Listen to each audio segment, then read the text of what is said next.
All right, ladies and gentlemen, welcome back to the channel, guys. Today we have 4 trades to get John Wall out of Houston. Now, I have not read this article yet, so we're going to just kind of give you a first look, give you guys my first thoughts on a lot of these trades. Now, before we get into this video, guys, I am 9 subscribers away from the time I'm making this video from 4,000, so if you could hit that sub button if you're not already, it is greatly appreciated.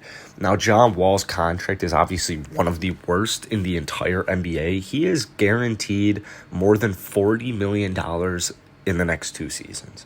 And he's only played 72 games over the last 3 seasons. He had a very inefficient last season with us.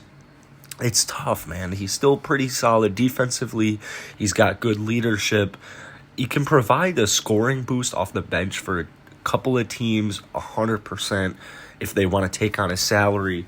But here are 4 possible trade hypotheticals. Now, just judging off this one, I'm not a fan of this at all. Oh, God.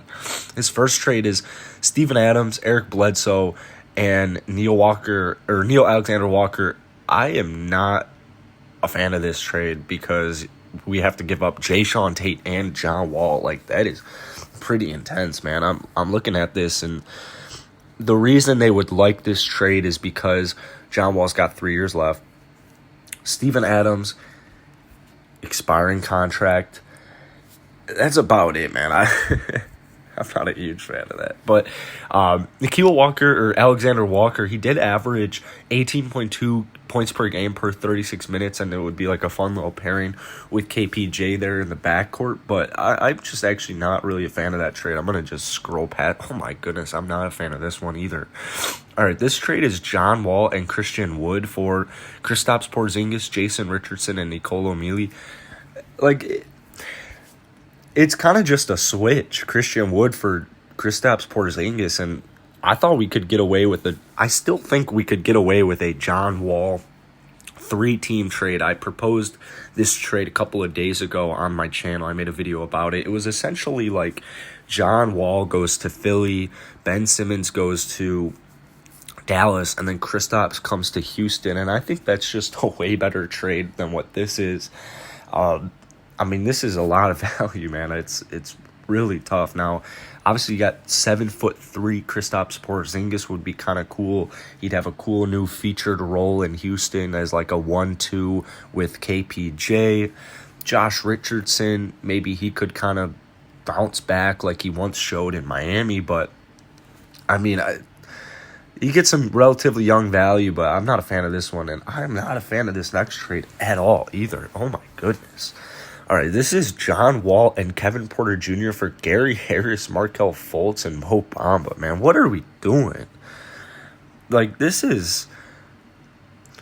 I don't think the Rockets would value Kevin Porter Jr. this low after he just averaged 16, 4, and 6 in, like, barely any games. I mean, this is... I view him as a potential future cornerstone, and this isn't going to go through, man. This is like an embarrassing trade. Oh, my goodness. I'm going to just swipe away from that because I don't like that one at all. This seems a little more intriguing, all right? Philadelphia 76ers receive Malcolm Brogdon and Kelly Olynyk. The Indiana Pacers receive John Wall, Gary Clark, and Kevin Porter Jr., damn. And the Houston Rockets receive Ben Simmons and Miles Turner. All right, this is definitely the best trade of the 4. It's still very ugly because the Rockets are giving up Kelly Olynyk, KPJ, and John Wall. However, you are getting Ben Simmons and Miles Turner. So this kind of comes down to, what do you value Kevin Porter Jr. at? Because Kelly Olynyk's probably going to walk in free agency anyway, so this would kind of have to be like a sign and trade type deal. John Wall, it's just he's going to make $41 million this next year, and then he's going to make $47 million the year after if he accepts the player option. I see no reason why he wouldn't accept the player option. KPJ is a tough trade, man. It's a really tough trade, and Ben Simmons, man, I don't know if he just doesn't want it, because here what I see with Ben Simmons is just 2 things. Like, this dude literally either doesn't care because his money got guaranteed, or it's that big of a mental block. And that's an issue either way, man. The reason I don't think it's due to effort is just because of, or getting paid already and not caring. he shows an insane amount of effort on defense. Like, he's one of the best defenders. So I don't think it's that he doesn't care, but I do think it is a mental block. It's just a huge concern for me. This is a trade. This is the one trade out of those four where I think if they did it, I would not be too upset.